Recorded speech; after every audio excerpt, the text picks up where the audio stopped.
ప్రార్థన చేసుకుందాం. ప్రార్థన చేసుకొని మనం దేవుని యొక్క వాక్యాన్ని ధ్యానం చేసుకుందాం. ప్రార్థన.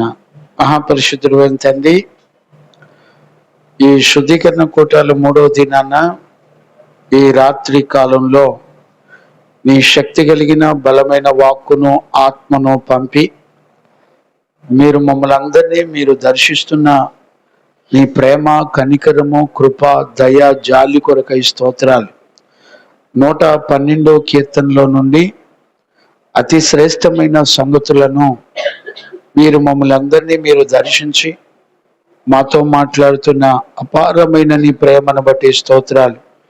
నీ వాక్యములో ఉన్న సత్యము చేత నీ బిడ్డలమైన మమ్మల్ని అందరినీ దర్శించి మాతో మాట్లాడి మాకు ఈ పరిచర్లకు విరోధంగా పోరాడుతున్న శత్రుని సిగ్గుపరిచి నీ నామ ఘనత కొరకై నీ బిడ్డలమైన మమ్మల్ని అందరినీ పవిత్రులుగాను పరిశుద్ధులుగాను నీ మహిమగల రాకడ కొరకు మమ్మల్ని సిద్ధపరిచినందుకు స్తోత్రాలు.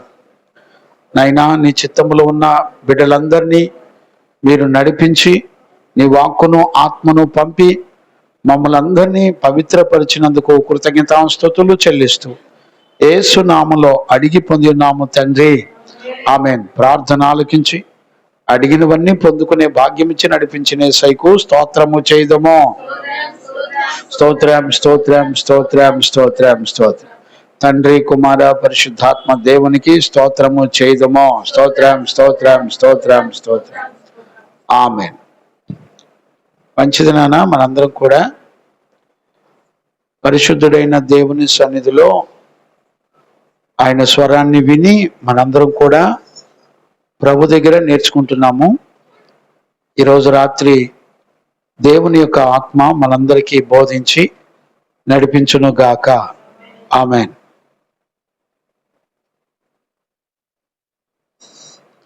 మంచిది. మనందరం 112వ కీర్తన ధ్యానం చేసుకుంటున్నాము. ఇక్కడ ఇది ఎంత ప్రాముఖ్యమైంది అంటే మీకై మీరు చదువుకుంటే అర్థం కాదు, కానీ పరిశుద్ధులు ధ్యానం చేయడం వలన ధ్యానముతో కూడినటువంటి అనుభవం మనిషి జీవితాన్ని ధన్యులుగా చేస్తుంది. మరలా చెప్తున్నాను, మనిషి జీవితంలో ధ్యానం చేసిన ఉపదేశాన్ని వింటున్నప్పుడు మనిషిని ఒక ధన్యకరమైన జీవితంలోకి నడిపిస్తున్నట్లుగా మనందరం కూడా వాక్యంలో చూడగలుగుతున్నాం. నిన్నటి దినాన 112వ కీర్తన ధ్యానం చేస్తున్నప్పుడు మనం చక్కటి అనుభవాల్ని చూసాం.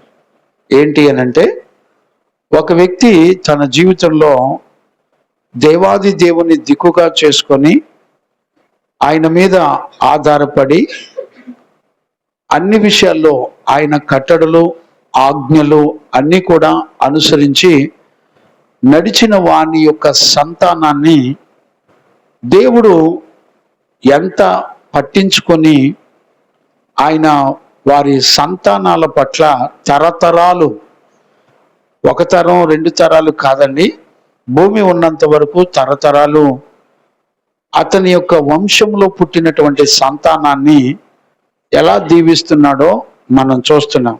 ఈ రోజున దేవునికి విరోధమైన పాపం మనందరిలో ఏలుబడి చేయడానికి గల కారణం ఏంటంటే,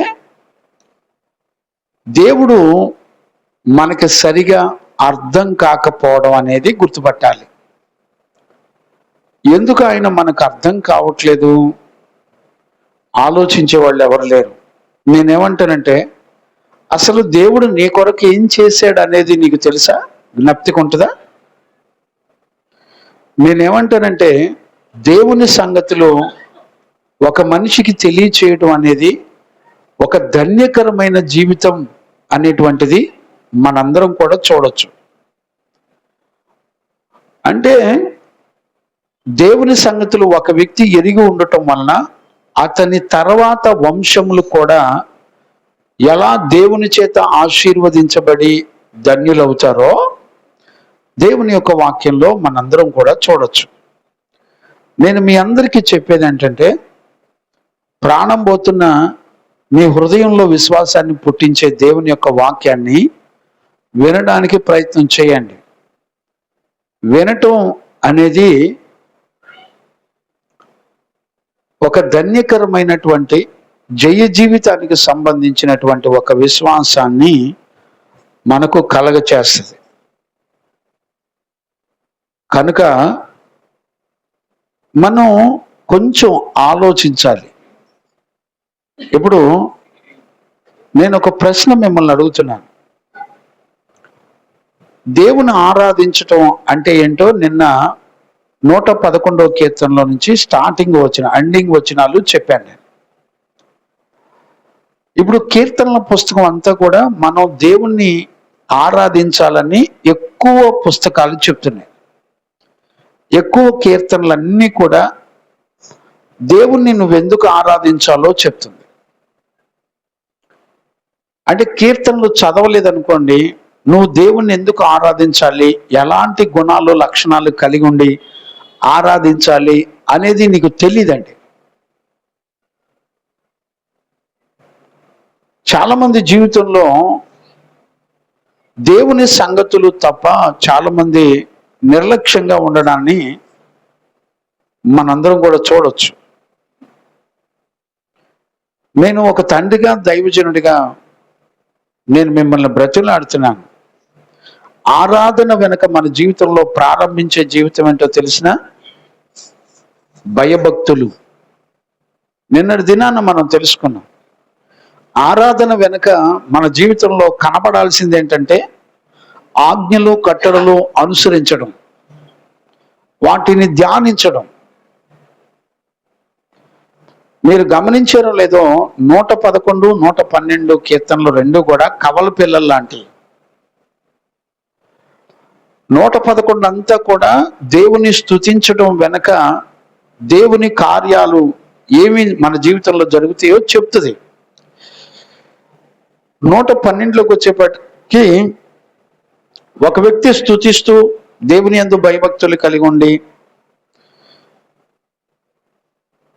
ఆయన కట్టడలు, ఆజ్ఞలన్నీ అనుసరించినప్పుడు అతని తర్వాత సంతానం అంతా కూడా ఎలా దీవించబడుతుందో చెప్తుంది.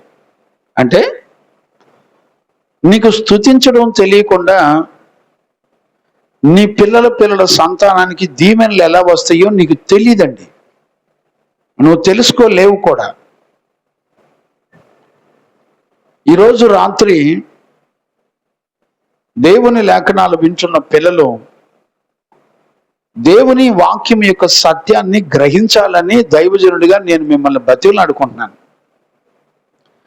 గ్రహించుకోకపోతే నష్టం మనకే. ప్లీజ్ దయచేసి అర్థం కాకపోతే తినటం మానేయండి. దేవుని మాట యొక్క విలువ నీకు అర్థం కాకుండా నీ జీవితం గడవటం నీకు ప్రమాదం. ఆరాధించడం అంటే పాటలు పాడటం, మ్యూజిక్లతో ఆనందించడం కాదండి. దేవుని వాక్యం చెప్తుంది. కీర్తనలు ఎప్పుడు కూడా చాలా విషయాలు చెప్తుంది. ఆరాధన వెనక నీ జీవితం ఏం కనపడాలో తెలిసినా భయభక్తులు కనపడాలి. నిన్నటి దినాన్ని ఇవన్నీ మనం చదువుకున్నాం. ఆరాధన వెనక నీ జీవితంలో, మనందరి జీవితంలో కనపడాల్సింది ఏంటో తెలిసిన భయభక్తులు, దేవుని కట్టడలు, ఆజ్ఞలు తూచ తప్పకుండా అనుసరించి ఒక ధన్యకరమైన జీవితం చెయ్యాలి. ఇది ఇంపార్టెంట్. ఒకవేళ ఈ విషయంలో మనం నిర్లక్ష్యంగా ఉంటే మన తర్వాత సంతానాలన్నీ కూడా నష్టపోతాయి, శపించబడతారు. మనం ఏం విత్తుతామో అదే పంట కొయ్యాలి. అది ప్రమాదం. దయచేసి నేను మరలా మిమ్మల్ని అందరినీ కూడా బ్రతిమలాడుకుంటున్నాను. Be careful. ఒక విషయాన్ని విన్న తర్వాత నిర్ణయం నువ్వు తీసుకోకపోతే మన జీవితంలో జడ్జిమెంటు, దేవుని తీర్పు తప్ప మరొక ఆప్షన్ లేదు. Don't be silly. ఇవి దేవుని సంగతులు, తన పిల్లలతో దేవుడు మాట్లాడే విషయాలు. ఇవి నిర్లక్ష్యంగా ఉండి ఆలోచించదగినవి కాదు. ఒక నిర్ణయం తీసుకొని జీవితంలో 112వ కీర్తన, 111వ కీర్తన, ఈ రెండు నా జీవితంలో నెరవేర్చబడాలని కోరుకోవాలి. నేను 111వ కీర్తనలో ఒక ఆరాధనకి కారణం ఏంటో చెప్తున్నాడు. ఒకసారి చదువుతారా? 10 వచనాలు చదవాలి. వాస్తవంగా 111వ కీర్తన కూడా మీకు 10 వచనాలు చదివితే తప్ప అక్కడ కంటెంట్ ఏం జరుగుతుందో నీకు అర్థం కాదు. చదువుతావన్నానా? ఒకసారి చదువునానా? యెహోవాను స్తుతించుడి, యెహోవాను స్తుతించండి. యథార్థవంతుల సభలోను. ఇప్పుడు ఎందుకు స్తుతించాలి? వాట్ ఈస్ ద రీజన్ చెప్తున్నాడు. అతను వ్యక్తిగతంగా దావీదు చెప్తున్నాడు ఏమని? యథార్థవంతుల సభలోను సమాజములోను పూర్ణ హృదయముతో. నేను రత్నకోళ్ళ కుటుంబంలో ఈ ఉపదేశం ఇచ్చాను నేను. మరి ఎంతవరకు గుర్తుందో నాకు తెలియదు. చదువున్నాను. పూర్ణ హృదయముతో యెహోవాకు కృతజ్ఞతాస్తుతులు చెల్లించెదను. ఇప్పుడు చూడండి, కృతజ్ఞతాస్తుతులు చెల్లిస్తానని మాట్లాడాడు ప్రారంభ వచనంలో. ఎందుకు స్తుతిస్తున్నాడో, ఎందుకు ఆ నిర్ణయం తీసుకున్నాడో కూడా చెప్తున్నాడు. ఎవరెవరి మధ్య స్తుతిస్తాడంట? సంఘముల మధ్యలో, సమాజముల మధ్యలో, ప్రజలందరి మధ్యలో స్తుతిస్తాడంట. ఎందుకని అంత నిర్ణయం తీసుకున్నాడు అంటే, ఒకడు తనకు తాను స్తుతిస్తే సరిపోదా? సంఘం ఎదుట, సమాజముల మధ్యలో స్తుతి ఆరాధన చేయగలగాలి. మా శైనమ్మ స్వరం ఎంత బాగుందో ఇవాళ, ఎంత చక్కగా పాడింది. నిజంగా నా బిడ్డను బట్టి నేను ఎంతగానో సంతోషపడుతున్నా. నా మనస్సాక్షి ఏంటంటే, దేవుని ఆరాధించే విషయంలో, దేవుని కొరకై బ్రతికే జీవితంలో మనం అన్ని విషయాల్లో ఆ పిల్లల యొక్క త్యాగాలను ఒప్పుకోవాలి, అంగీకరించాలి. This is true. దేవుడే అన్ని విషయాల్లో కృపనివ్వగలిగినటువంటి వాడు. ఇప్పుడు చూడండి, ఒక నిర్ణయాన్ని దావీదు ఎలా చేస్తున్నాడో చూడండి. సంఘముల మధ్యలో, సమాజముల మధ్యలో నేను పాడి దేవుని స్తుతించి ఆరాధిస్తాను. ఎందుకనంట? కంటిన్యూ చేయి. యెహోవా క్రియలు గొప్పవి, వాటి యందు ఇష్టము గల వారందరూ వాటిని విచారించుదురు. ఇష్టము పుట్టిన వాళ్ళంతా కూడా డైలీ విచారిస్తారంట దేవుని సంగతులు ఏమేమున్నాయి. సురేష్ గారు, ఇప్పుడు మీరు చేసే పనులు అయ్యే విచారిస్తూ ఉంటారు. అసలు ఏమున్నాయి, ఏం జరుగుతుంది, ప్రజలు ఎక్కడ ఏం మిస్ అవుతున్నారు. ఇది ఒక పోరాటం. నేను చెప్తున్నాను, ఇవి మనిద్దరం అనుకుంటే వచ్చాయి కావండి. ఇవి దేవుడు ఆయన చూడండి, ఒక దావీదు దేవుని స్తుతించే విషయంలో ఒక నిర్ణయం చేసుకున్నప్పుడు అతను అంటాడు, ఒక దగ్గర ఆగిపోలా, సంఘం దగ్గరికి వెళ్ళాడు, సమాజం దగ్గరికి వెళ్ళాడు, ప్రజలందరి దగ్గరికి వెళ్ళి నేను ఆరాధించడం మానను అంటున్నాడు. ఎందుకు అని అంటే ఆయన క్రియలు చాలా గొప్పవి అంటాడు. ఇప్పుడు మీరు చేసే పని అదే, ఆయన క్రియలు చాలా గొప్పవి. నీతిమంతులైన సేవకులు తన పిల్లలు దేవుని క్రియలు గొప్పవని చాటుతున్నప్పుడు, ఆ జీవితాన్ని మీలో చూసినప్పుడు అండి, దేవుని సంకల్పం నెరవేరుతున్నప్పుడు నీతిమంతుడైన దైవజనుడు సంతోషిస్తూ ఉంటాడండి. నేనేమంటానంటే, ప్రభువుని నువ్వు ఆరాధిస్తున్నప్పుడు, ఆత్మ సంబంధమైన పరివర్తనలో ఒక మంచి జీవితం చేస్తున్నప్పుడు, నీతిమంతులు సంతోషించడం వలన మన జీవితంలో జయం వస్తుంది. మన విరోధుల మీద గొప్ప జయ జీవితాన్ని పొందుతాం. చాలా మందికి తెలియటల్లా, విరోధుల్ని ఎట్లా గెలవాలో తెలియట్లా, పాపాన్ని ఎట్లా గెలవాలో తెలియట్లా, సమస్యలు ఎట్లా గెలవాలో తెలియట్లా. చాలా మందికి తెలియటం లేదండి, గ్రహించే వాళ్ళు ఉండట్లా. నీ నిర్ణయం మీద ఆధారపడింది. నీ నిర్ణయం వెనక దేవుని పరలోక సైన్య సమూహం అంతా పనిచేస్తుంది. నువ్వు ఒక నిర్ణయం తీసుకోకుండా దేవుని విషయాల్లో ఆయన కార్యాలు ఎంత గొప్పయో నీకు అర్థం కానప్పుడు నువ్వు దేవుని విషయాల్లో నిర్లక్ష్యంగా ఉంటావు. అంతే, టైంపాస్ లైఫ్ని అనుభవిస్తావు. చనిపోయిన తర్వాత నరకంలో ఉంటావు. నేను గత రాత్రి చెప్పాను, ఆది కాండం నుంచి ప్రకటన గ్రంథం వరకు ప్రతి పుస్తకంలో ఉన్నటువంటి విషయాలన్నీ A to Z మనకు అర్థం కావాలి. ఊరికే నాకు నిర్గమకాండం అర్థమైంది, ఆది కాండం అర్థమైంది అని అనుకుంటే నువ్వు పరలోకం వెళ్ళలేవు. 66 పుస్తకాలు రాయించింది ఊరకనే రాయించలే దేవుడు. అన్నిటినీ గ్రహించుకోగలగాలి. అన్ని విషయాలు ఖచ్చితంగా నీకు గ్రహింపు కలిగి ఉండి తీరాలి. దేవునికి మహిమ కలుగునుగాక. Praise the lord. Hallelujah. Continue చేయనైనా ఆయన వాటి కార్యములు యందు ఇష్టము గల వారందరూ అందరూ వాటిని విచారించు. వాటన్నిటిని విచారిస్తారు. ఆయన కార్యము మహిమా ప్రభావములు ఆయన గలవి. కార్యములు మహిమా ప్రభావములు గలవి. ఆయన నీతి నిత్యము నిలకడగా నుండును. ఏమండి ఈ మాటలకు అర్థం ఏం తెలుసుకుంటారు? ఎప్పుడైనా ఆలోచించారా ఆయన మాటలకు అర్థం ఏంటో? ఏమో. ఆయన కార్యాలు మహిమా ప్రభావం కలిగినాయి అంట. ఒక మహిమ అంటే అర్థం ఏంటో కూడా నువ్వు ఇంతవరకు నేర్చుకోకుండా చనిపోతే నీ అంత దౌర్భాగ్యుడు ఇంకెవరు ఉండరు.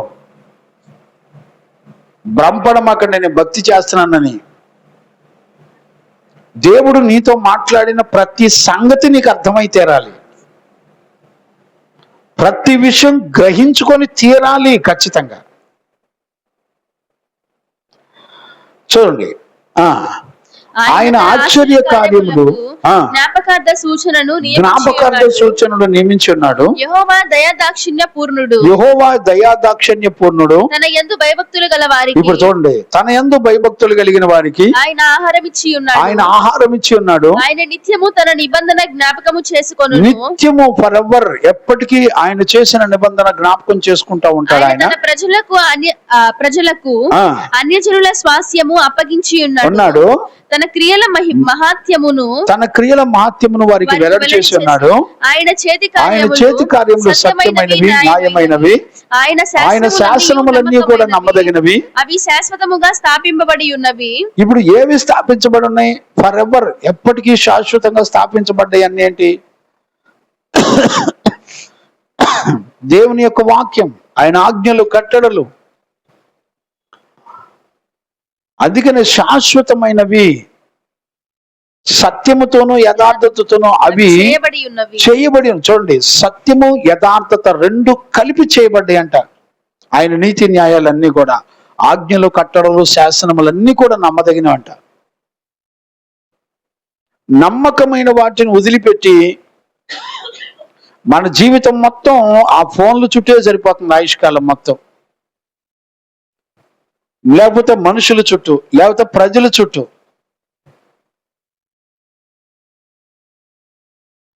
ధ్యానం చేయబడిన ఒక ఉపదేశాన్ని నువ్వు వినటం వలన ఒక ధన్యకరమైన జీవితం నీ జీవితానికి వస్తుందనే సంగతి ఒక గ్రహింపు లేకుండా బ్రతుకుతున్నావు అంటే మనంత దౌర్భాగ్యం ఇంకెవరైనా ఉంటారా? చూడండి, 9వ వచనం, ఆయన తన ప్రజలకు విమోచన కలుగు చేయబడును. తన నిబంధన నిత్యముగా ఉండు నిర్ణయించువాడు. చూసారా, తన ప్రజలకు విమోచన. అందుకనే ఆరాధించాలంట.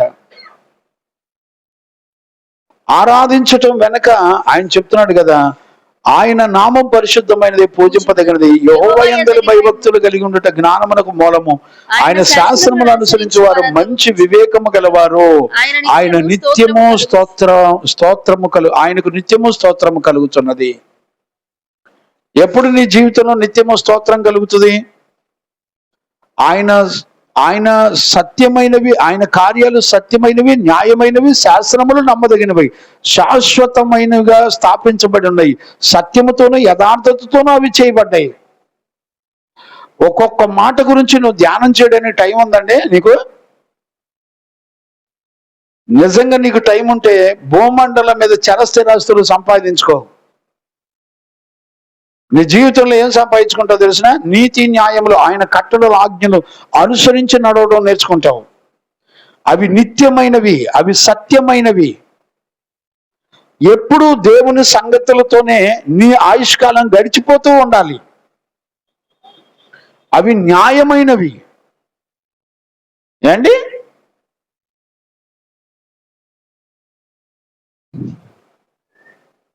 ప్రపంచంలో దేవుని బిడ్డలంతా నిర్లక్ష్యపు ఆత్మచేత నడిపించబడేవాళ్ళు ప్రపంచంలో ఎవ్వరూ ఉండరండి. జీవము గల దేవుని మోసం చేసేవాళ్ళు ఎవరంటే క్రైస్తవులే. ఎంత నిర్లక్ష్యం అంటే భయం లేదండి, అంతే. ఆయన ఎవరో నీకు అర్థం కాదు.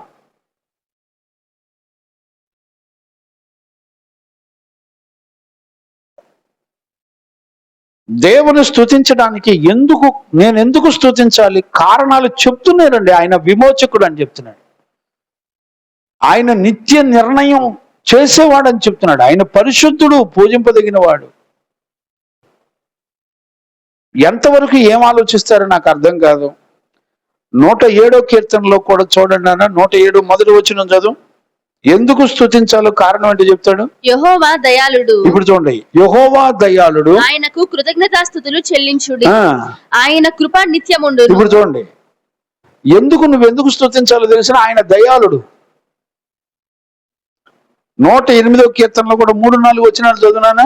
108, 3-4 జనుల కూడా మధ్య ఆ, నీకు కృతజ్ఞతాస్తుతులు జనుల చెల్లించెదను. మధ్య నీకు కృతజ్ఞతాస్తుతులు చెల్లించదను, ప్రజలలో నిన్ను ప్రజలలో నిన్ను కీర్తించెదను. స్తుతిగానము చేసేదను. యెహోవా, ఆ, నీ కృప ఆకాశము కంటే ఎత్తైనది, నీ సత్యము మేఘములంత ఎత్తుగానున్నది. ఎందుకు నువ్వు స్తుతించాలి చెప్పండి. ఆయన కృప ఆకాశము కంటే ఎత్తైంది. రీజన్ చెప్తున్నానండి.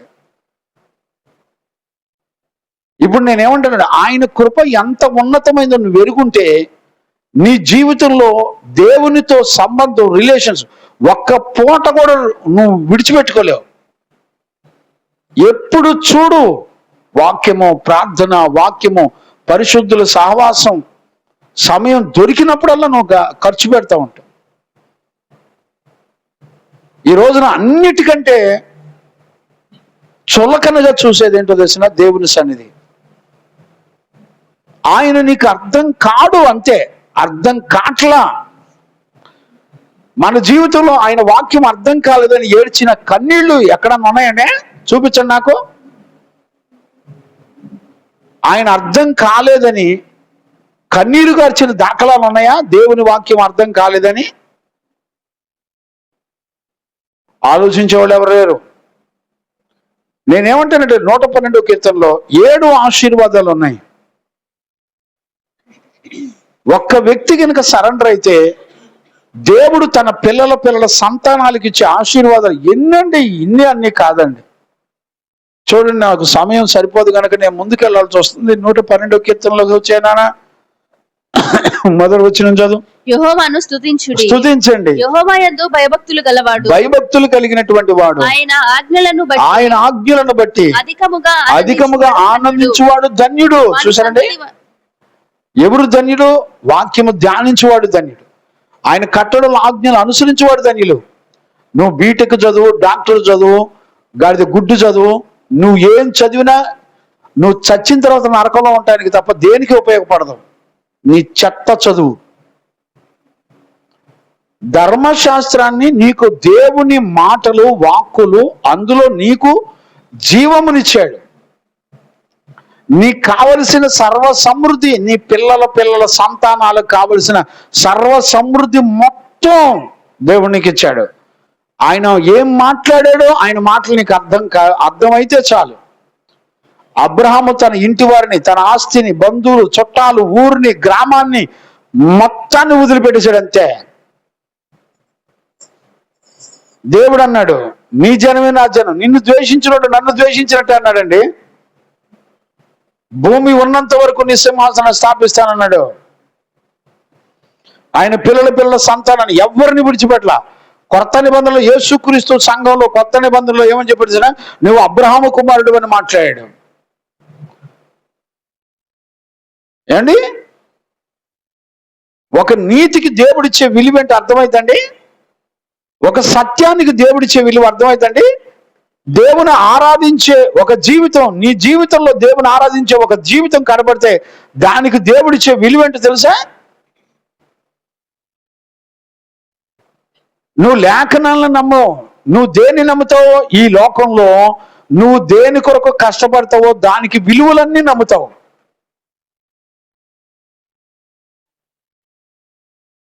నీతిమంతుని సంతానాన్ని దేవుడు ఎలా పట్టించుకుంటాడో నీకు వాక్యం అర్థమైతే నీ పిల్లల్ని నీతిని నేర్పించి నీతి న్యాయములు యందు పెంచుతావు. ఏండి, ఏమర్థమైతే?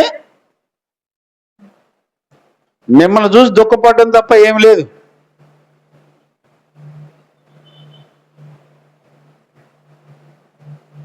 చూడండి, 2వ వచనం నుంచి చదువునానా. వాని సంతతి వారు భూమి మీద బలవంతులగుదురు. యథార్థవంతుల వంశపు వారు దీవింపబడుదురు. చూడండి, యథార్థవంతుల వంశపు వారు దీవించబడుదురు. గమనించారండి? నెంబర్ 1, బలవంతులు. ఎవరండి?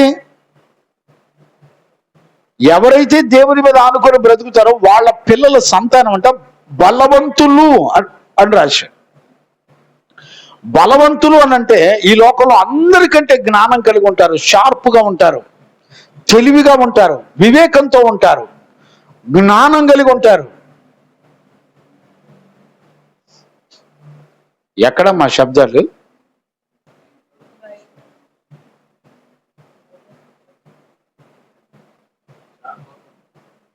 దేవునికి మహిమ కలుగును గాక.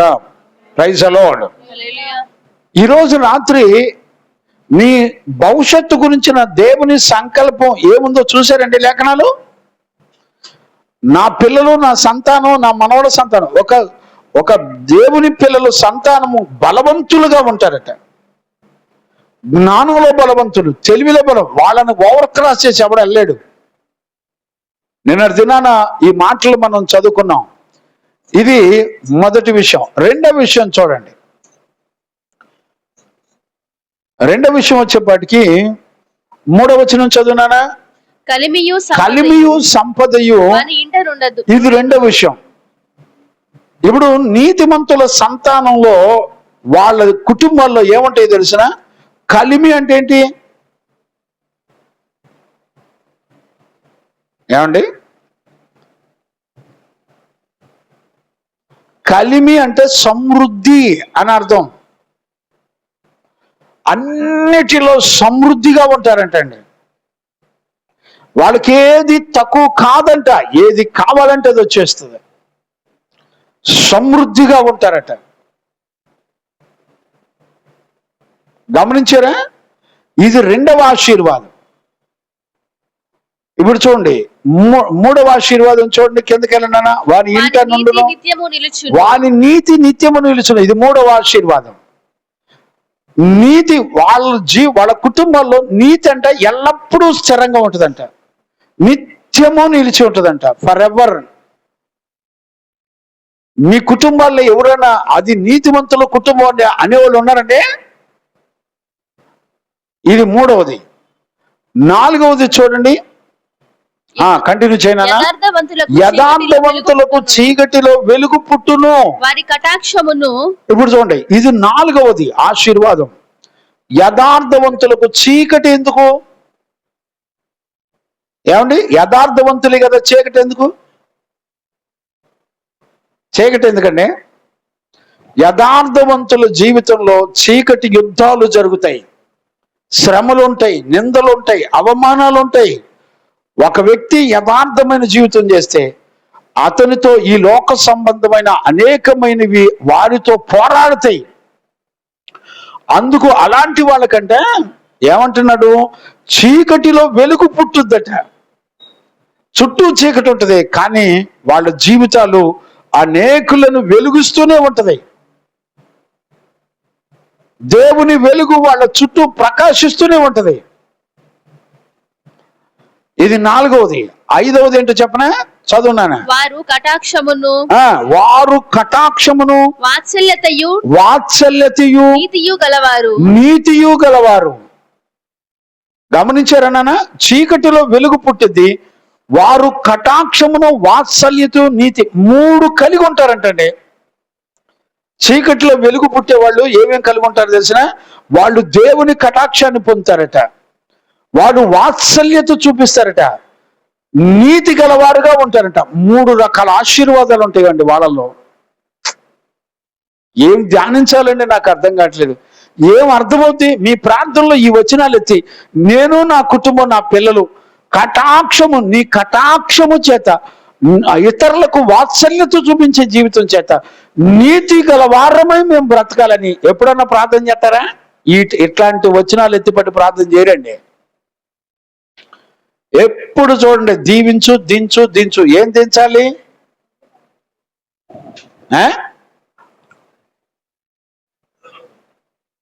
నీ దేవుడు నీకేమిస్తాడో నీకు తెలియదు కదా అసలు.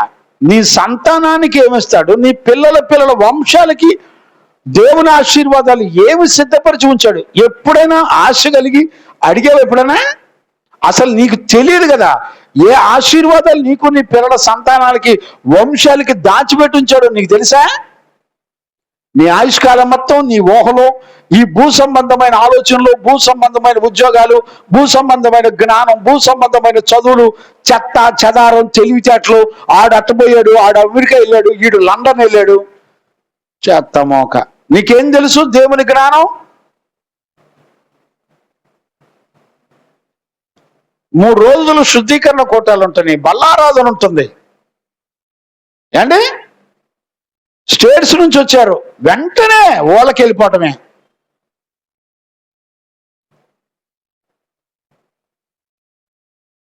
సత్యవుడు సావక మాంతాడా?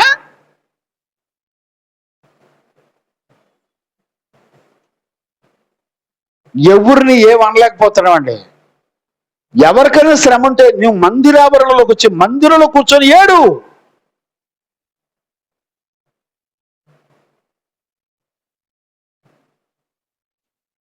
ఏమోనండి, ఏం జ్ఞానం నేర్చుకుంటున్నారో తెలియదు నాకు.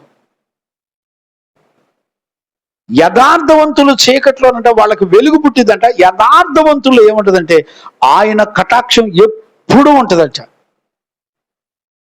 వారు కటాక్షమును వాత్సల్యమును నీతియు గలవారు. ఇప్పుడు చూడండి, దయాళును అప్పించువారును భాగ్యవంతులు. ఇది 5వది. వాళ్ళు ఎవరంట? భాగ్యవంతులై ఉంటారట. ఇది 5వది. న్యాయ విమర్శలో వారు వాద్యమును గెలుచుదురు.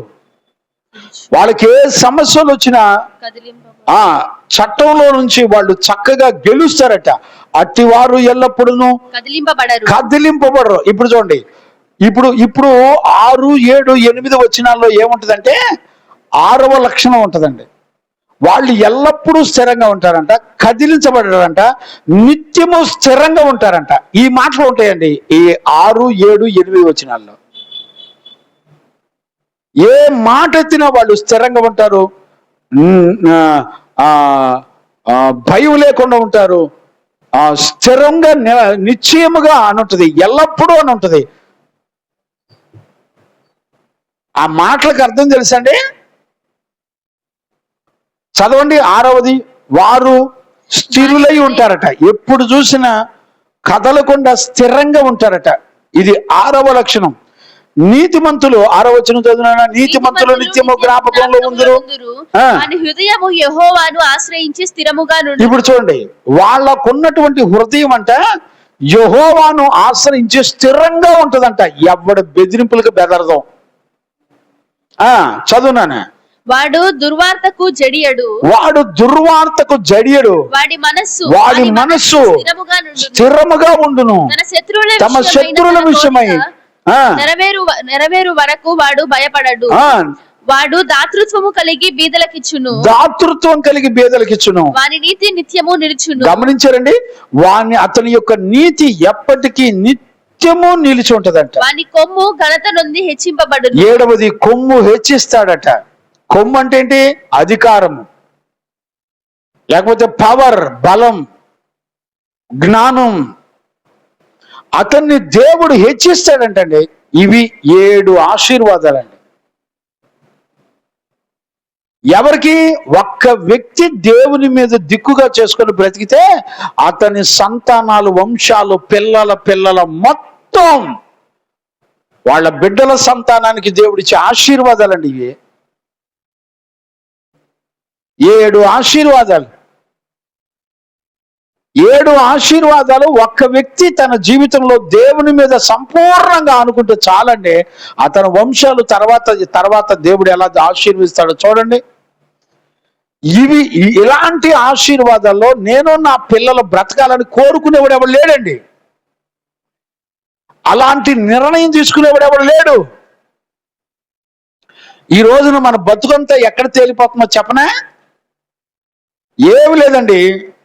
చెట్లు, ఆకులు, కాండాలు చూసి మురుసుకుంటున్నారు.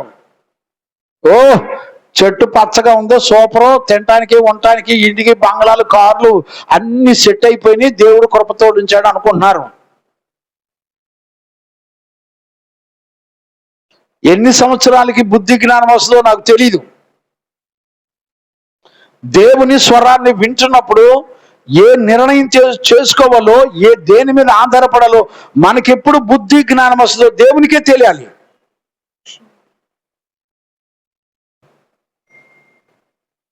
వాళ్ళు ఎలాగుంటారంట, స్థిరంగా ఉంటారంట. చూడండి, భయపడరు, దుర్వార్తకు జడీరు, ఏమండి, నిత్యము జ్ఞాపకంలో ఉంటారంట. వాళ్ళ హృదయం అంట యెహోవాను ఆశ్రయించి ఎప్పుడు స్థిరంగా ఉంటుందంట. వెల్ సెటిల్డ్, ఎప్పుడు స్థిరంగా ఉంటుందంట. కదిలించబడరు, ప్రాణం పోతున్నా కదిలించబడరండి. ఈ రోజున చిన్న చిన్న విషయాలకి అంతే నీ ఇష్టం, వెంటనే దేవుని విషయాలే వాయిదాలు వేసుకుంటావు, మార్చుకుంటావు. టయానికి వచ్చే పిల్లలు కనపడతలేదండి. 7:30 కంటే దర్జాగా వచ్చే పిల్లలు ఎక్కువైపోయారు. సస్తనాను, వీళ్ళ దిద్దలేక సస్తనాను. 4 పిల్లల్ని దిద్దుబాటు చేయలేక చచ్చిపోతున్నాను నేను. నన్ను దేవుడు త్వరగానే తీసుకుంటే బాగుండు. మీకు భయం, భక్తి, సిగ్గు, శరం, శివు నెత్తులు ఉండవు. మీకు బరి తెగించారంతే.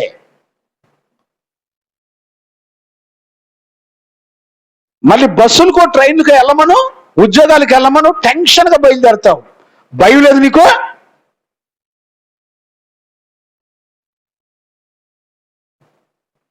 నెక్స్ట్ మంత్ చెప్తాను మీకు. ఒక వ్యక్తి బల్లలో చెయ్యాలంటే అసలు అర్హతలు, క్రీస్తుని ఎరిగుంటాం అంటే ఏంటో తెలుసో మీకు చెప్తాను నేను. బల్లలో చెయ్యిని వెయ్యకుండా కోల్పోయే బతుకులు ఎంత దౌర్బల్యమైనో ఊహించడానికి కూడా మీకు అర్థం కాదు. దేవుడు పిచ్చోడై పెట్ల, ఈ క్రమం ఓరకనే పెట్ల.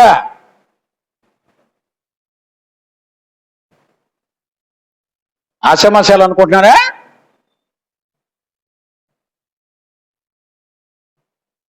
ఆయన చెప్తున్నాడు వాళ్ళ హృదయం అంట స్థిరంగా ఉంటుందంట, స్టెబిలిటీగా ఉంటుంది. ఏం నేర్చుకుంటావు? చదివించాను. ఈ మాటలకు అర్థం ఏంటి? ఎన్ని సంవత్సరాలు పట్టింది నీకు? ఎన్ని సంవత్సరాలు కావాలి నీకు?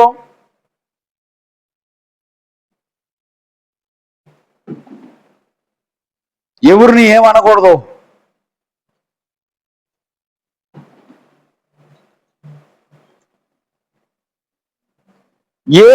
ఏడు సంపూర్ణమైన ఆశీర్వాదం ఊరికి అట్లా చదివించాను. 10వ వచనం కూడా చదువునానా? భక్తిహీనులు దానిని చూచి చింతపడుదురు, వారు పండ్లు కొరుకుచు క్షీణించిపోవుదురు, భక్తిహీనుల ఆశ భంగమైపోవును. ఇప్పుడు చూడండి, భక్తి కలిగినోడికి భక్తిహీనుడికి తేడా ఏంటో చూడండి. వాడిలో అంట ఆశలు ఉంటాయంట.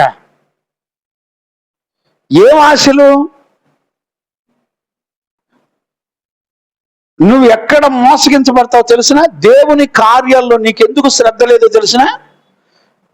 నీకు శరీరంలో నీకు కావలసిన వాంఛలు, ఆశలు ఉంటాయి. ఏం ఆశలు అయ్యి? యాకోబు పత్రికలో చదివారా? 1:14 చదవండి. యాకోబు పత్రిక 1వ అధ్యాయం 14 నుంచి చదువునా లేదా 13 నుంచి? 13 నుంచి చదువు. దేవుడు కీడు విషయమై శోధింపబడనేరడు, కీడు విషయమై శోధింపబడనేరడు. ఆయన ఎవరిని శోధింపడు గనుక, ఆయన ఎవరిని శోధించడు కాబట్టి, ఎవడైనను శోధింపబడినప్పుడు నేను దేవుని చేత శోధింపబడుచున్నానని అనకూడదు. నేను దేవుని చేత శోధించబడుతున్నానని అనకూడదు. ప్రతివాడును తన స్వకీయమైన దురాశ చేత, గమనించారా? ప్రతివాడు తన స్వకీయమైన దురాశల చేత ఏడ్చబడి మరలు కొల్పబడిన వాడై శోధించబడతాడు.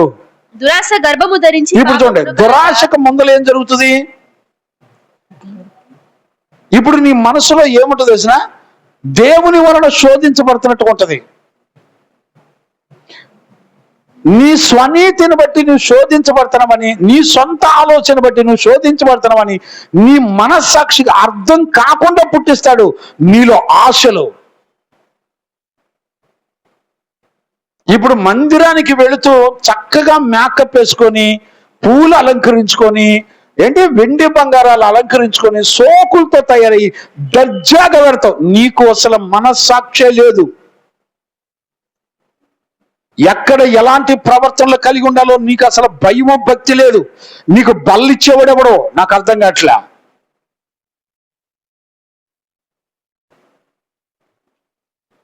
ఏండి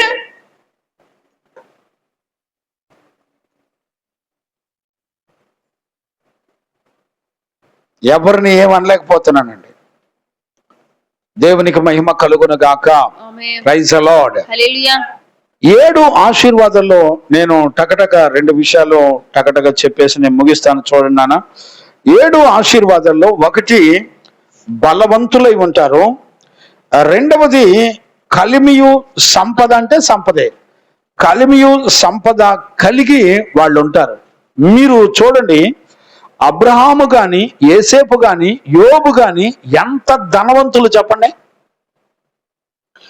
వాళ్ళ గురించి రాయబడిన మాటలు ఏమీ లేవు. వీళ్ళు యెహోవా యందు భయభక్తులు కలిగిన వాళ్ళు అని రాసి ఉంది. వాళ్ళు పాపమును ద్వేషించి పరిశుద్ధతను ప్రేమించిన వాళ్ళు అని రాసి ఉంది. అంతే వీళ్ళ గురించి. వీళ్ళు భూమండలం మీద ఎలాగున్నారు తెలిసిన? గొప్ప సంపద కలిగినటువంటి వారిగా ఉన్నారంట. దేవుని యందు భయభక్తులు కలిగి ఉండటమేనండి సంపదకు, తెలివికి, జ్ఞానానికి మూలం. వాళ్ళు దేనికి భయపడకుండా వాళ్ళు ఎలాగుంటారు తెలిసిన? అన్ని విషయాల్లో కష్టపడి పనిచేస్తారు. వాళ్ళలో సోమరితనం ఉండదు. నీతిమంతులు ఎప్పుడు కూడా కష్టపడి పని చేసుకుంటారు, గుర్తుపెట్టుకోండి. సంపద కలిమి రావటానికి కారణం ఏంటి తెలిసిన? వాళ్ళు జ్ఞానంగా ఉంటారు, వాళ్ళు తెలివిగా ఉంటారు. ఇశ్రాయేలు ప్రజలకు అంత సంపద ఎక్కడిది? జీడిపి అంత హైగా ఎందుకు ఉంటుంది అనుకుంటున్నారు? యూదులు వాళ్ళు ఏ పని చేసినా హై టెక్నాలజీ వాళ్ళు కనిపెట్టి వాళ్ళు అమ్మేస్తారు లోకానికి, ప్రపంచానికి. వాళ్ళ తెలివి నమ్ముకొని ధనవంతులు అవుతారు. ఇప్పుడు ప్రపంచంలో వాళ్ళ టెక్నాలజీలు అన్ని దేశాల్లో ఉన్నాయి. ఇప్పుడు వాళ్ళు కూర్చొని ఆపేరంటే అన్ని దేశాల్లో సాఫ్ట్వేర్లు మొత్తం ఆగిపోతాయి. వాళ్ళు ఏ పని చేయాలన్నా, ఏ యుద్ధం చేయాలన్నా, ఏ రూట్ మ్యాప్ కావాలన్నా వాళ్ళు ఇచ్చిన టెక్నాలజీని వాడాలి. వాళ్ళ దగ్గర ఇప్పుడు ఏముందో తెలిసిన? ఏఐకి మించిన టెక్నాలజీ ఉంది. ఎవడు ఎక్కడ సంచారం చేస్తున్నా మొత్తం A to Z వాళ్ళ దగ్గర పెట్టుకున్నారు, చూపిస్తున్నారు. వీళ్ళంతా ఎంత జ్ఞానం కలిగిన వాళ్ళు తెలుసునండి. ఈవెన్ AK-47 కూడా తయారు చేసింది యూతులే. ఆటం బాంబు తయారు చేసింది కూడా యూతులే. అణు బాంబులు తయారు చేసింది కూడా యూతులే. ఫార్ములాస్ మొత్తం వాళ్ళ దగ్గర ఉంటాయి. ప్రపంచ దేశాలన్నీ వాళ్ళ దగ్గర కొనుక్కోవటమే. అందుకని చూడండి, వాళ్ళు సంపన్నులు. 2-3 సంవత్సరాలు కాదు, ప్రపంచ దేశాలన్నీ ఎదురు తిరిగినా కూడా నిత్యము వాళ్ళతో యుద్ధాలు చేయగలిగిన వాళ్ళు. అంత బలవంతులు. కారణం ఏంటి? వాళ్ళు సోమరులు కాదండి. వాళ్ళు నిత్యము బలము కలిగి శ్రద్ధగా కష్టపడి పనిచేస్తారండి. దేవునికి మహిమ కలుగును గాక. ఇసాకు పంట వేసినప్పుడు 100 కోసాడంటండి. నీతిమంతుల సంతానం చూడండి ఎట్లా ఉంటుందో. వాళ్ళు ఏ పని చేసినా ఆశీర్వాదాలు ఉంటాయి. ఏ పని చేసినా సమృద్ధి ఉంటుంది, దీవెనకరంగా మారిపోతుంది.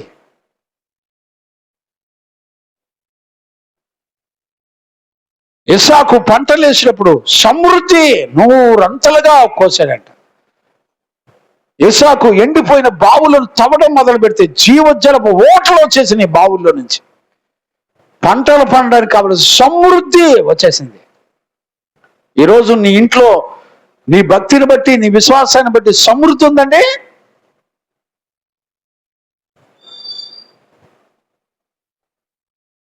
ఆలోచించే వాళ్ళు ఎవరు లేరు. దేవునికి మహిమ కలుగును గాక. Praise the lord. హల్లెలూయా. చూడండి, 3వది మూడవది ఏముందో చెప్పండి? వాని నీతి నిత్యము నిలుచును. చూసారా? నీతి అంటే ఎప్పుడూ నిలిచి ఉంటుంది అంటండి. మనకి ఎన్ని సంవత్సరాలు పట్టింది చెప్పండి? నేను ఒక మాటను నేను జ్ఞాపకం చేస్తాను, చదవండి నాన్న. సామెతల పుస్తకంలో 10వ అధ్యాయం 2వ వచనం చదవండి. భక్తిహీనుల ధనము వారికి లాభకరము కాదు.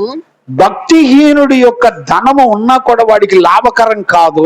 నీతి మరణము నుండి రక్షించును. ఇప్పుడు చూడండి, అంటే నీతి మరణము నుంచి రక్షిస్తానని మాట్లాడతాడేంటి? భక్తిహీనులు ధనానికును నీతికి మరణానికి సంబంధం ఏంటి చెప్పండి? నీతిమంతుడి దగ్గర ఉన్న ధనం ఏం చేస్తుంది తెలిసిన? మరణము నుండి తప్పించేటువంటి పనులు చేస్తుందండి. ఇప్పుడు చూడండి, సంఘములో దైవజనుడికి కానుకలు ఇచ్చేటప్పుడు ఈ నీతిమంతుల యొక్క సంతానం ఇచ్చేటువంటి కానుక ఏం చేస్తుంది తెలిసిన? దేవుని చిత్తం చేస్తుంది. అనేకులను పాప నియమ నుండి వాళ్ళని విడిపించుటకు ఖర్చు అవుతుంది. వాళ్ళు జీవంలోనికి దాటి నడిపించబడతారు.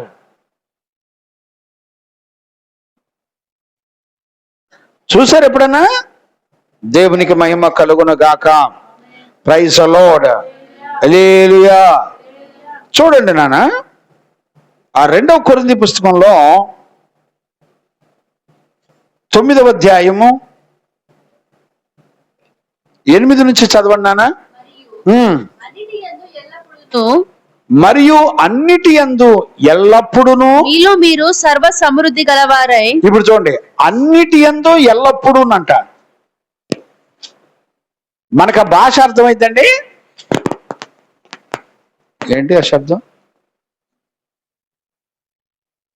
దేవునికి మహిమ కలుగును గాక. అన్నింటి యందు మీలో మీరు సర్వ సమృద్ధి గలవారై, సర్వ సమృద్ధి కలిగిన వారై ఉత్తమమైన ప్రతి కార్యము చేయుటకు దేవుడు మీ ఎడల సమస్త విధములైన కృపను విస్తరింప చేయగలడు. చూడండి, ఇది కృప అంట. ఏది కృప?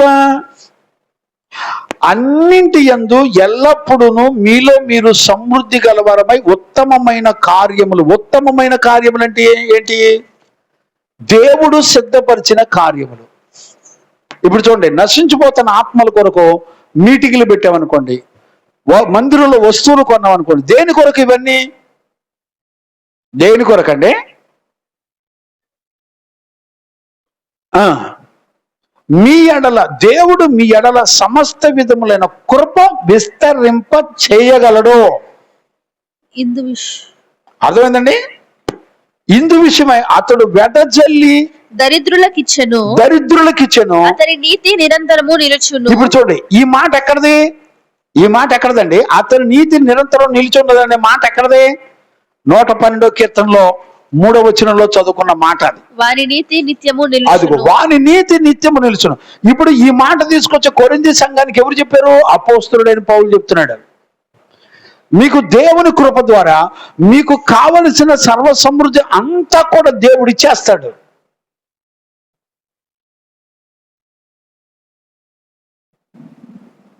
ఎందుకని? అందుకనే అతడు వెదజల్లి దరిద్రులకిచ్చెను, అతని నీతి నిరంతరము నిలిచున్నదని వ్రాయబడి ఉన్నది. విత్తువానికి విత్తనమును తినుటకు ఆహారము దయచేసి దేవుడు మీకు విత్తనము దయచేసి విస్తరింపచేసి మీరు ప్రతి విషయములోను పూర్ణౌదార్య భాగ్యము గలవారగునట్లు మీ నీతి ఫలమును వృద్ధి పొందించుము. ఇట్టి ఔదార్యము వలన మా ద్వారా దేవునికి కృతజ్ఞతాస్తుతులు చెల్లించబడును. ఎలయనగా ఈ సేవను గురించిన పరిచర్య పరిశుద్ధుల అక్కరలకు సహాయము కలుగజేయుట మాత్రమే కాకుండా అనేకులు దేవుని చెల్లించుచు కృతజ్ఞతాస్తుతులు మూలముగా విస్తరించుచున్నది. ఎలయనగా క్రీస్తు సువార్త అంగీకరించుమని ఒప్పుకొనుట యందు మీరు విధేయులైనందుట చేత వారి విషయమై అందరి విషయములోను ఇంత ఔదార్యము ధర్మము చేసినందు చేతను ఈ పరిచర్య మూలముగాను మీరు యోగ్యత కనబడినందున వారు దేవుని మహిమపరచుచున్నారు. మరియు మీ ఎడల దేవుడు కనుపరిచిన ఔదార్యమైన అత్యధికమైన కృపను చూచి వారు మీ నిమిత్తమై ప్రార్థన చేయొచ్చు మిమ్మల్ని చూడవలెనని ఎక్కువ కోరిక గలవారై ఉన్నారు. దేవునికి మహిమ కలుగునగాక. ఇవన్నీ చదువుకోండి నిదానంగా. సేవలో పరిశుద్ధులకు సహాయపడుతూ ప్రతి పనండి, ఇక్కడ జరిగించే ప్రతి పని పిల్లల సహాయం ద్వారా జరుగుతున్నాయనండి. దేవుడు నాకు ఇచ్చిన 3-4 కుటుంబాల ద్వారా జరుగుతున్నటువంటి పరిచర్యలే ఇవన్నీ. ఇంత సేవకుల కోట, ఇంత ఖర్చు, ఇవన్నీ కృప ద్వారా దేవుడే మీకు సమృద్ధిని ఇచ్చి దీవిస్తాడట. అందుకు చెప్తున్నాడు, వెదజల్లి దరిద్రులకిచ్చి అతని నీతిని నిరంతరం నిలిచి అంటండి. ఇదంట నీతి అంటండి. దేవునికి మహిమ కలుగునగాక. Praise the lord. హల్లెలూయా.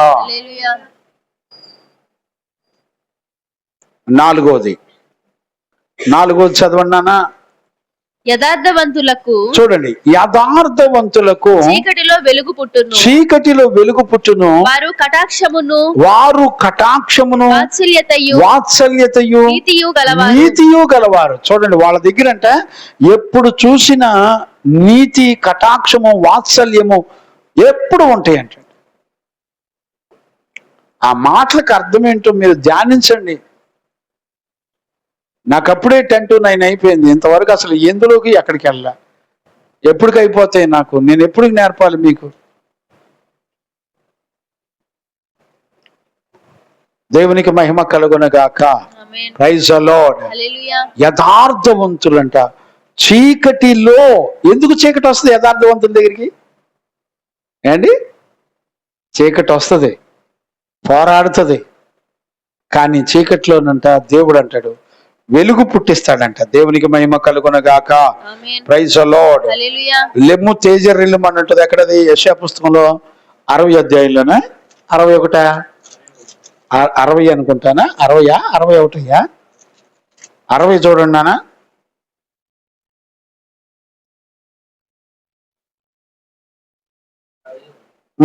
1-2 వచనాలు అనుకోండి, చదువునానా?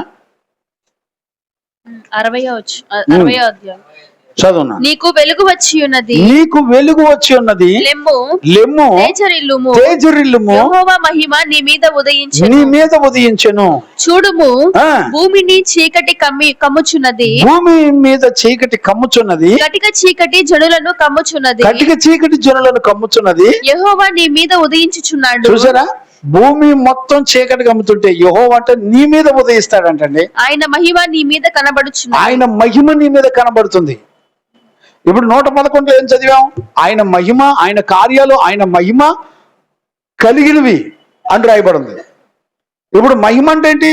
నీ చుట్టూ చీకటి ఉంటది, కానీ నీ జీవితంలో మాత్రం వెలుగు సంబంధమైన గుణాలు ఉంటాయి. దేవునికి భయపడే జీవితాలు ఉంటాయి. ఎప్పుడు చూడు కరుణా వాత్సల్యత కలిగి, నీతి న్యాయములు కలిగి, దయాళత్వమును కలిగిన వారై బ్రతుకుతూ ఉంటారండి. ఈ లక్షణాలు మీ వంశాల్లో పిల్లల్లో ఈ ఆశీర్వాదాలు ఉంటాయి. దేవునికి మహిమ కలుగునగాక. Praise the lord. అందుకనే మీకా పుస్తకంలో 7వ అధ్యాయం 8-9 వచనాలు గనుక మనం చదివితే, శత్రువా నా మీద నువ్వు అతిశయపడొద్దు, నేను 7 సార్లు పడినా నువ్వు తిరిగి లేస్తానని ఉంటది. అదేగా, నా శత్రువా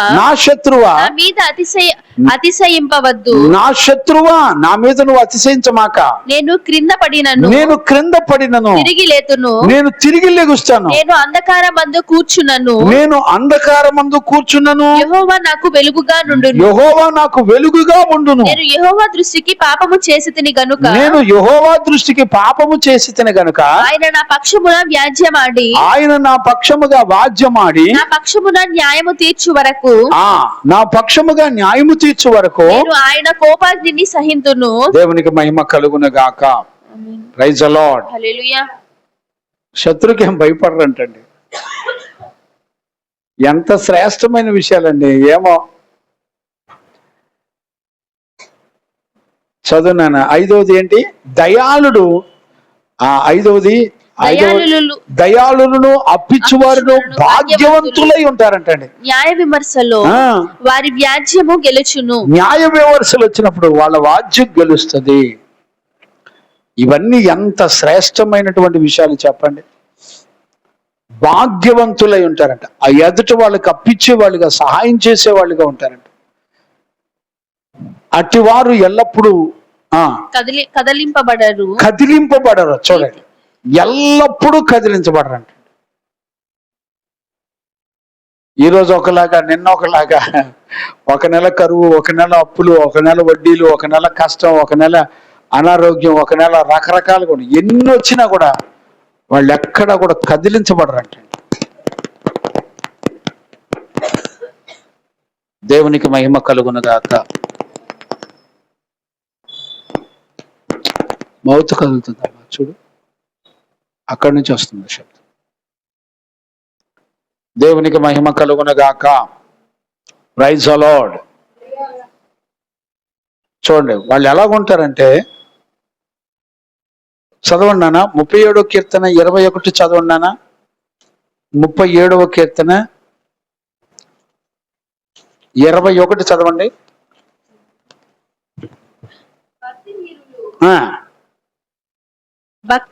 భక్తిహీనులు అప్పు చేసి తీర్చకయుందురు. ఇప్పుడు చూసారా, భక్తిహీనులు ఎలా ఉంటారంట? అప్పు చేసి తీర్చకుండా ఉంటారు వాళ్ళు. నీతిమంతులు దాక్షిణ్యము కలిగి ధర్మమిత్తురు. దయాదాక్షిణ్యములు కలిగి ధర్మమిత్తురు. యెహోవా ఆశీర్వాదము నొందిన వారు భూమిని స్వతంత్రించుకొందురు. ఆయన శపించు వారు నిర్మూలమైపోతారు. ఒకని నడత యెహోవా చేతనే స్థిరపరచబడును. వాని ప్రవర్తన చూసి ఆయన ఆనందించును. యెహోవా అతని చెయ్యి పట్టుకొని ఉన్నాడు గనుక అతడు నేలను పడినను ఉండడు. నేను చిన్నవాడనై ఉండిని, ఇప్పుడు ముసలివాడినై ఉన్నాను. అయినను నీతిమంతులు విడవబడటం కానీ వారి సంతానము భిక్షమెత్తడం కానీ నేను చూచి ఉండలేదు. ఏంటి ఎన్ని చదివించాలో కూడా నాకు అర్థం కావట్లేదండి. గమనించారా? ఎన్ని చదివించాలో కూడా నాకైతే అర్థం కాదు. దేవునికి మహిమ కలుగునుగాక. Praise the lord.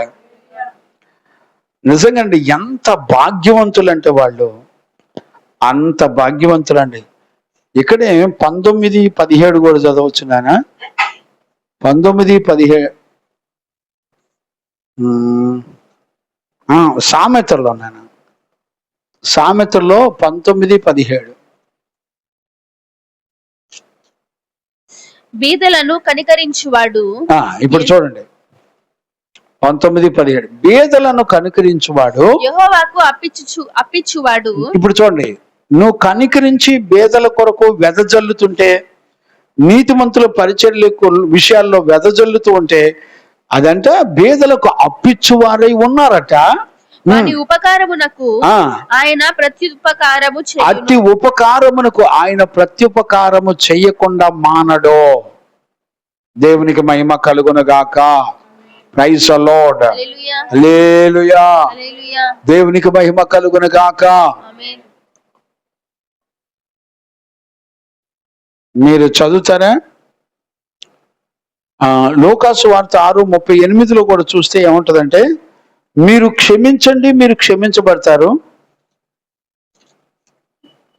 ఆ మాటలు క్షమించుడి, క్షమించండి, అప్పుడు మీరు క్షమింపబడుదురు. అప్పుడు మీరు క్షమించబడతారు. ఇయ్యుడి, అప్పుడు మీకు ఇయ్యబడును. ఇప్పుడు నేను ఏమంటానంటే, క్షమించండి అన్నాడు, బాగానుంది ఆ మాట, ఓకే. ఇయ్యుడి ఏంటి? ఇవ్వండి అప్పుడు మీకు కూడా ఇవ్వబడింది అంటే ఏంటి? నువ్వు దేవునికే అప్పిస్తున్నావు. పరిచర్య విషయాల్లో కానీ, పరిశుద్ధుల విషయాల్లో కానీ, నీ తోటి సహోదరులు నశించిపోతున్న వాళ్ళ విషయాల్లో కానీ, నువ్వు ఏది చేసినా, వెదజల్లుచున్నా, పంచిపెడుతున్నా, ఇదంతా దేనికో తెలిసినా నీకు కూడా మరలా తిరిగి చదవండి, మళ్ళీ చదవండి ఆ మాట. క్షమించుడి, క్షమించండి, అప్పుడు మీరు క్షమింపబడుదురు. మీరు కూడా క్షమించబడతారు. ఇయ్యుడి, నేనేమంటానంటే, క్షమించబడటానికును వెంటనే ఇవ్వండి అనే మాటకి ఎందుకు వెంటనే ఆ మాట కనెక్ట్ చేశాడు? ఇవ్వండి అప్పుడు మీకు ఇయ్యబడును, అప్పుడు మీకు ఇవ్వబడును అనచి కుదించి దిగజారునట్లు నిండు కొలతను మనుష్యులు మీ ఒడిలో కొలుతురు. మీరు ఏ కొలతతో కొలుతురో ఆ కొలతతోనే మీకు మరలా కొలవబడునని చెప్పెను. దేవునికి మహిమ కలుగును గాక. ఏ కొలతతో కొలుస్తారో మరలా మీకు అదే కొలతతోనే మీకు కొలవబడుతుంది. మరలా రిపీట్ మీకు ఇవ్వబడుతుంది. ఏంటి అండి అసలు ఇవన్నీ ధ్యానించరా మీరు? బైబిల్ చదవరా? మీరు గనుక దేవుని సత్యవాక్యాన్ని ఉన్నట్టుగా నమ్మితే, మీ జీవితంలో మీ పిల్లల సంతానాలకి మీరు దేవుని చేత ఆశీర్వాదించబడే ఒక శ్రేష్టమైన కృపలో నడిపించబడతారన్నానా? దేవుడు తప్ప మీ పిల్లల్ని ఆశీర్వదించగలిగింది ఎవరు దీవించలేరండి. దేవుని ఎదుట దైవజనుడిగా నేను చెప్తున్నాను. నా హృదయ వాంఛ ఏంటో తెలిసిన నా పిల్లలందరూ కూడా ఇదిగో ఎలాంటి ఆశీర్వాదాల్లో ఉండాలని నా హృదయ వాంఛండి, కోరుకుంటున్నాను నేను. తప్పండి? దేవునికి మహిమ కలుగును గాక. 2వ కొరింథీలోనే మీరు ఇంకా కొంచెం జాగ్రత్తగా చదువుతానంటే చూడండి. మనం 7:6 అయిపోయింది. 7 చదువునానా? ఇక్కడ 112 9వ వచనం చదువు. 7వ ఆశీర్వాదం, ఘనత నుండి హెచ్చింపబడుదురు, దాతృత్వం కలిగి 112 9 వాని హృదయము యెహోవాను ఆశ్రయించి స్థిరముగా నుండును. వాడు దుర్వార్తకు ఏమాత్రం కూడా జడియడు. వాని మనసు ఎప్పుడు స్థిరంగా ఉంటది. తన కోరిక నెరవేరు వరకు వాడు భయపడడు. వాడు దాతృత్వము కలిగి చూడండి 9వ చూడండి. వాడు 9వ వచనం. మనం 7వ అంశాన్ని, ఆశీర్వాదాన్ని చదువుకుంటున్నాం. వాడి దాతృత్వం కలిగి బేదలకు ఇచ్చును, వాని నీతి నిత్యము నిలుచును, వాని కొమ్ము ఘనత నుండి హెచ్చింపబడును. మీకు తెలుసు కదా 41వ కీర్తన చదవండి. 7 ఆశీర్వాదాలు ఉన్నాయి అందులో. బీదలను కటాక్షించువాడు ధన్యుడు. నీకు ఆపద వచ్చినప్పుడు యెహోవా వానిని తప్పించు. నీకే ఆపద వచ్చినా నువ్వు తప్పించబడతా ఉంటావు. యెహోవా వారిని కాపాడి బ్రతికించును. భూమి మీద వాడు ధన్యుడగును. చూడండి, హాస్పిటల్కి వెళ్ళండి, వాళ్ళ 10 లక్షలైనా ఖర్చు పెడతారు హాస్పిటల్. వాడు బతుకుండా దేవుడు చెప్పినట్టుగా బీదలను కనికరించి దేవుని పరిశుద్ధమైన సేవ విషయాల్లో సహకరిస్తూ ఉండరండి.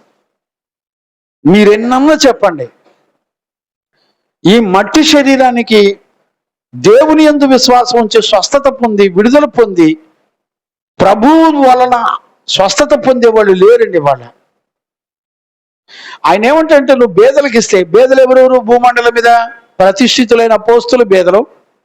ఇంకెవరు బేదలు? ఆర్థికంగా ఏమీ లేనటువంటి దీనస్థితిలో ఉన్నవాళ్ళు బేదలు. 2 రకాల బేదలు. ఇప్పుడు చూడండి, ఆ 41లో మనం చదువుకున్న అన్ని, నువ్వు రోదశయ్య మీద ఉంటే ఆయన ఏం చేస్తాడంట? అక్కడ చదువునానా? బీదలను రోగశయ్య మీద యెహోవా వారిని ఆదరించును. రోగము కలుగగా లోపము కలగగా నీవే వారిని స్వస్థపరచు. నీవే రోగము కలగగా నీవే వారిని స్వస్థపరిచితివి. యెహోవా నీ దృష్టి ఎదుట నేను పాపము చేసి ఉన్నాను. చాలు, గమనించారండి? మీరు ఇంకా తేటగా చదవాలంటే ఇందాక 2 కొరింథీ పత్రిక చదివాం కదా, 6 నుంచి 9 వచనాలు మళ్ళీ ఒకసారి చదువుకోవచ్చు. అవన్నీ చదివిచ్చేసాను నాన్న. చదువు బిడ్డ. 6 నుంచి చదువు. 2 కొరింథీ పుస్తకం 9వ అధ్యాయం 6 నుంచి చదువు నాన్న. కొంచెముగా విత్తువాడు, ఇందాక 8వ వచనం చదివించాను కదా, 6 నుంచి చదువు. కొంచెముగా విత్తువాడు కొంచెముగా పంట కోయును, సమృద్ధిగా విత్తువాడు సమృద్ధిగా పంట కోయును. సమృద్ధి అని పంట కోయును అని ఈ విషయమై చెప్పవచ్చును. సనుగు కొనకయు బలవంతముగా కాక ప్రతివాడును తన హృదయములో నిశ్చయించిన కొలది నిశ్చయించుకొనిన ప్రకారము ఇయ్యవలెను. దేవుడు ఉత్సాహముగా ఇచ్చు వారిని ప్రేమించును. దేవుని చేత ప్రేమించబడాలంట. నీ హృదయంలో ఎంత ఇవ్వాలనుకుంటే అంత ఇచ్చి నిశ్చయముగా ఇవ్వు. ఏండి? దేవుడు ఉత్సాహంగా ఇవ్వాలంటండి, గొనుక్కోకుండా సనుకోకుండా ఇష్టపూర్వకంగా ఇవ్వాలంటండి. పిల్లలు ఇచ్చినండి అప్పటికప్పుడు ఆ మౌత్ పీస్ కొన్నాను, పిల్లలు ఇచ్చినండి అప్పటికప్పుడు చైర్స్ కొన్నాను. పిల్లలు ఇచ్చినయే. వాక్యం విన్న తర్వాత పిల్లలు వాళ్ళు గుప్పిళ్ళు విప్పి హృదయమార లేఖనాలు చెప్తున్నాయి. దేవుడు ఉత్సాహముగా ఇచ్చేవారిని ప్రేమిస్తున్నాడు. గొనుక్కోకుండా సనుకోకుండా ఇష్టపూర్వకంగా ఇవ్వాలంట. నీ ఇంటిలో ఏవి శ్రేష్టమైన ఉంటే అవి అన్నీ కూడా దైవజనుడికి ఇవ్వాలి. ఉపదేశం పొందేవాడు ఉపదేశించువానికి అన్నిటిలో భాగం ఇవ్వాల్సిందే. అన్ని అన్నాడా? కొన్ని అన్నాడండి. నీ ఇంట్లో శ్రేష్టమైన వాటన్నిటిలో అని రాయబడి ఉందండి. అన్నిటిలో భాగం ఇవ్వాలి. ఉపదేశానికి అంత శ్రేష్టత, అంత విలువిచ్చాడు దేవుడు. ఈరోజు రాత్రి ఒక దైవజనుడిగా నేను చెప్తున్నానండి. చివరి వచనంలో చెప్పేసాడు చూడండి. చివరి వచనంలో 10వ వచనంలో ఏమన్నాడు చూడండి. భక్తిహీనులు చూచి చింతపడతారు, వాళ్ళు పండ్లు కొరుకుచు క్షీణించిపోతారు, వాళ్ళ భాషలన్నీ భంగమైపోతాయి. చూడండి, భక్తిహీనులు పళ్ళు కొరుకుంటూ ఉంటారు. ఎందుకని? వాడు ఏది ఆశించినా జరగదు.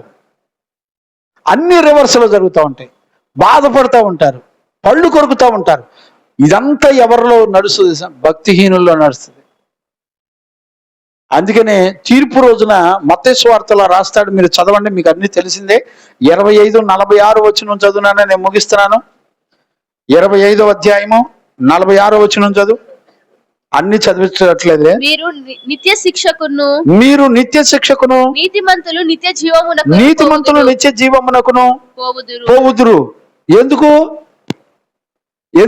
నేను ఆకలి కొని ఉంటే నాకు ఆకలి తెచ్చలేదు. 42వ వచనం నుంచి చదువుకోండి, మీరు 40 నుంచి చదువుకోండి, అవన్నీ అక్కడ ఉంటాయి. వీళ్ళు నిత్య తీర్పులోకి వెళ్ళి నాశనంలోకి వెళ్ళడానికి కారణం ఏంటో తెలిసిన? నేను ఆకలి కొని ఉంటుని నాకు ఆహారం పెట్టలేదు, నేను వస్త్రహీనుడైంటిని నాకు వస్త్రాలు ఇవ్వలేదు, నేను దిగంబరునైంటిని నన్నెవడూ ఆదరించలేదు. ఇవేనండి అడిగినాయి. ఆ మాటలు టకటక చదువు అన్న. అందుకు రాజు మిక్కిలి అల్పులైన ఈ నా సహోదరులలో ఒకనిని, ఇదిగో మిక్కిలి అల్పులైన ఈ నా సహోదరులలో ఒకనిని మీరు చేసితిరి గనుక నాకు చేసినట్లుగా నిశ్చయముగా మీతో చెప్పుచున్నాను వారితో అనెను. అప్పుడు ఆయన ఎడమ వైపున ఉండు వారిని చూచి శపింపబడిన వారలారా. ఎందుకు శపించబడ్డారండి? వేరే రీజన్ ఏమైనా ఉందా? నువ్వు కుదించి పొంగు పొరిలే వరకు ఇవ్వాలంట. నువ్వు ఏ కొలతతో వెతుతావో అదే కొలత నీకు కూడా ఇవ్వబడుతుంది. ఏమి లేదు, ఎక్స్క్యూజులు లేవు. నేను ఒక కుటుంబాన్ని ఎరుగుతానండి. TPMలో ఆయన రైల్వేలో చేస్తాడు. సురేష్ అయ్య గారు నమ్మండి, నేను అలాంటి వ్యక్తిని ప్రపంచంలో నేను ఇంతవరకు చూడలా. ఆయన రిటైర్డ్ అయిపోయే వరకు ఇల్లు కొనుక్కోలేదు, స్థలం కొనుక్కోలేదు, అద్దె ఇంట్లోనే ఉంటూ ప్రతి రూపాయి పరిశుద్ధుల సేవకి ఖర్చు పెట్టేవాడండి. ఆయనకి ఆయన పిల్లలకి స్థలాలు ఆస్తులు ఒక్క రూపాయి పెట్టుకోవడం కొరలా. ఆయన తన కలిగిన జీతం మొత్తం తీసుకెళ్ళి పరిశుద్ధుల మందిరంలో నశించిపోతున్న ఆత్మల కొరకు ఏం కావాలి, ఖర్చు ఏం కావాలి ఆయన పట్టించుకొని ఇచ్చేవాడండి. ఆయన కొరకు కానీ ఆయన పిల్లల కొరకు కానీ ఎంత ఫిక్స్డ్ డిపాజిట్ కానీ స్థలాలు కానీ ఒక్కటి కూడా కొనకుండా ఆయన ప్రతి పైసా ఆయన జీవిత ఆయుష్కాలం మొత్తం ఖర్చు అయిపోయాడు. తన కుటుంబం కొరకు ఒక్క రూపాయి ఫిక్స్డ్ డిపాజిట్ చేయలేదండి. అలాంటి నీతిమంతుడిని నేను ఇంతవరకు చూడలే.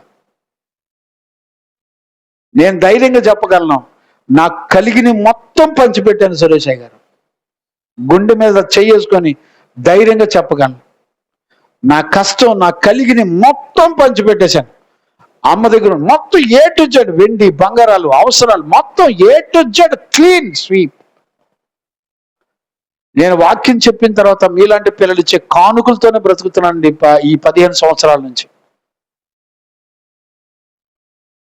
ఎవరి దగ్గర నేను చేయి చాచకుండా, అప్పు చేయకుండా, రుణగ్రస్తుడిగా లేకుండా ఏ రోజు మన్నాతో ఆ రోజు బ్రతుకుతూ సువార్త ప్రకటిస్తున్నాను. దేవుడు నాకేది తక్కువ చేయలేదండి. నేటికి ఏ వస్తువు కావాలన్నా దేవుడు ఒక్కొక్కటి నెలకోటి సమకూర్చి పంచిపెట్టేస్తున్నాడండి. నేను చెప్తున్నాను, నీతిమంతుల సంతానం భిక్షమంతడం ఎక్కడ కూడా చూడలేదంటండి. అతనుకున్న ధైర్యం ఏంటి చెప్పండి. ఇప్పుడు కనీసం తల్లిదండ్రులు పిల్లలకి ఒక్క రూపాయి ఆస్తి కూడా లేకుండా ప్రతి రూపాయి సేవలో ఖర్చు పెట్టండి. నా జీవితంలో అలాంటి పరిశుద్ధుడిని నేను చూడలేదు, మరి భవిష్యత్తులో కూడా చూడబోనేమో నాకు తెలియదు. పిల్లలందరూ కూడా చెప్పారు, అయ్యా ప్రభు మిమ్మల్ని పోషిస్తాడు. తిట్టి నిందలు పడుతూ అవమానాలు పడుతూ భార్య ఒక పక్క, కుటుంబాలు శోధించబడి ఎంత నలుగుతున్నా ఆయన మనస్సాక్షి మాత్రం మార్చుకోవాలా. మీకు చదువుకోవడానికి హెల్ప్ చేస్తున్నాను అంతే, ఇంతకు మించి నేనేం చేయను. నా ప్రతి రూపాయి నా పరిశుద్ధులు నీతిమంతులు సేవ కొరకు ఉపయోగపడాలి, వేరే దానికి ఖర్చు పెట్టలే. అలాంటి మహానుభావులు ఈరోజు నేను చూడగలిగితే బాగుండేమో. దేవునికి మహిమ కలుగును గాక. Praise the lord. హల్లెలూయా. అందుకని ఈరోజు రాత్రి ఒక తండ్రిగా నేను మిమ్మల్ని అందరినీ బతిలాడుకుంటున్నానండి. 112వ కీర్తన ఎంత చక్కటి ఆశీర్వాదం. మనం అబ్రహాము సంతానం వలె ఉండాలి. అన్నిటినీ నష్టపరుచుకున్నాడు అంతే, వదిలిపెట్టి దేవుడు రమ్మన్న చోటకి ఎక్కడికి వెళ్ళాలో కూడా తెలియకుండా వెంబడించాడండి నీతివంతుడు. నేను చెప్పనా, అలాంటి స్థిర నిశ్చయిత కలిగి పిల్లలకి క్రీస్తునందు ఉన్నటువంటి భయభక్తులు నేర్పించి, ఆయన కట్టడలు నేర్పించి బ్రతికితే చాలండి. ఆయన పిల్లల్ని పోషించేటువంటి దేవుడు. అలాంటి కృప మనకి మన కుటుంబాలకి బిడ్డలకు ప్రభు అనుగ్రహించి నడిపించును గాక. ఆమేన్. ప్రార్థన చేసుకుందాం. స్తోత్రం. మహాపరిశుద్ధుడైన తండ్రి, నాయన ఈ శుద్ధీకరణ కూటాల్లో 3వ దినాన నీ వాక్కును ఆత్మను పంపి నాయన నీ బిడ్డలమైన మాకందరికీ గొప్ప నిరీక్షణ, నాయన నీతిమంతుల సంతానానికి ఇచ్చేటువంటి ఆశీర్వాదాలు ఎంత శ్రేష్టమైనవో నువ్వు మాకు అనుగ్రహించి ఇచ్చినందుకు కృతజ్ఞతాస్తుతులు చెల్లిస్తూ, వాక్యాలు లేఖనాలు విన్న బిడ్డలందరి హృదయాలను బలపరచండి, ధైర్యమునివ్వండి. ఒక నీతిమంతుని సంతానం ఆకులు కాండాలు కాదు కానీ వాళ్ళ ఫలాలు మనం చూసి గుర్తుపట్టవచ్చు. ఈ రోజున నీతిమంతుని సంతానంలో 7 ఆశీర్వాదాలు ఉన్నాయి. ఈ 7 ఆశీర్వాదాల చేత మనము మన పిల్లల కుటుంబాలు దీవించబడి వర్ధిల్ల చేసి ఆయన మహిమగల రాకడ కొరకు సిద్ధపడి నడిపించబడదుమో గాక. అలాంటి కృప మనకు ప్రభు మనందరికీ అనుగ్రహించి నడిపించును గాక. ఆమేన్. మహాపరిశుద్ధులైన తండ్రి, నీ వాక్యము ద్వారా మమ్మల్ని అందరినీ శుద్ధి చేసి బలపరిచి నీ రాకడ కొరకు మమ్మల్ని అందరినీ సిద్ధపరిచినందుకు కృతజ్ఞతాస్తుతులు చెల్లిస్తూ యేసు నామములో అడిగి పొందినాము తండ్రి. ఆమేన్. ప్రార్థన ఆలకించి అడిగినవన్నీ పొందుకునే భాగ్యం ఇచ్చి నడిపించిన యేసయ్యకు స్తోత్రము చేయదము. స్తోత్రం స్తోత్రం స్తోత్రం స్తోత్రం. తండ్రి కుమార పరిశుద్ధాత్మ దేవునికి స్తోత్రము చేయదము. స్తోత్రం స్తోత్రం స్తోత్రం స్తోత్రం స్తోత్రం స్తోత్రం. ఆమేన్ ఆమేన్. అందరికీ వందనాలు. ప్రభు కృప మీ అందరికి తోడైండును గాక. ఆమేన్.